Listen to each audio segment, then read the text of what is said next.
Republican Carl Paladino hoped to make a leap forward with a one-time commercial shown yesterday here on Channel 4. But did the developer stumble with this political ad instead? News 4's George Rickert has more on that and the other candidates preparing for the gubernatorial debate. And many in our legislature are crooks.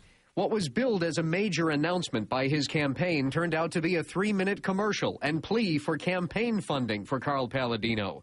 Today, the state Democratic chairman, Jay Jacobs, is calling him Crazy Carl, who's insulting and demeaning the political process. We can turn Albany upside down. We can take out the trash and bring economic growth, jobs, and prosperity back to New York. Today, Paladino did praise his challenger, Andrew Cuomo, for prosecuting former state comptroller Alan Hevesy. But Paladino questioned why H. Carl McCall didn't face similar corruption charges. Now the focus is turning to a televised debate on Long Island, October 18th. It is expected to include all or most of the 7 candidates vying for the governor's seat.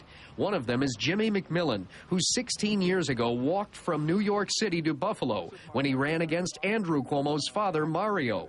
McMillan has started his own party called My Rent Is Too Damn High Party. When the taxpayers learn that you keep voting for rich developers in the state of New York to run the state, you're running into a problem because they feel that everyone's supposed to live the way they are living, and I disagree with that.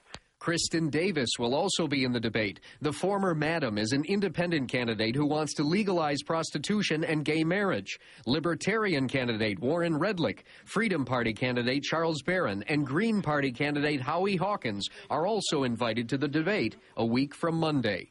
George Rickert, News 4. All right, George, and joining us now is a man who's been through some interesting campaigns of his own in the past, former Erie County Executive Joel Jombro. We thank you for coming in, Joel. Now that you've had a chance to kind of digest this 3-minute ad over the past 24 hours, what do you think? How does it play? Well, Jackie, the best way maybe to describe this would be no harm, no foul.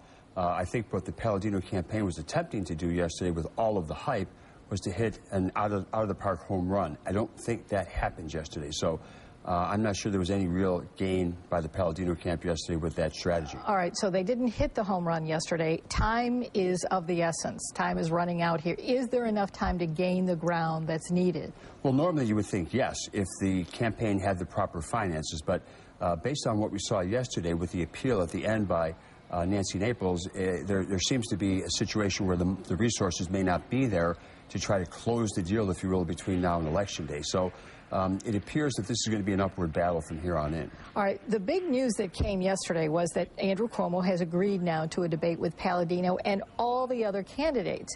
That's coming up next week. What do both Cuomo and Paladino have to do to shine when you have 6 or 7 people on that stage? Well, based on what we know right now, it appears that Cuomo still has a 12 to 15-point lead. So the Paladino camp has to hit, if you will, another home run if possible to try to gain some ground, and the Cuomo people need to just not make any real mistakes during that debate to give up any ground. Well, can you hit a home run when you have that many people on stage and that many voices speaking? I think the message will be diluted with all those candidates on the same stage, so there won't be an attempt or an ability, if you will, for Carl to hit a knockout punch or for Cuomo to hit a knockout punch, that the fact that there's so much clutter on the set. All right. Joel Jombro will be watching it as we have with you, and you come in periodically to kind of update us on your view on things, and we appreciate that very much. Thanks, Joel.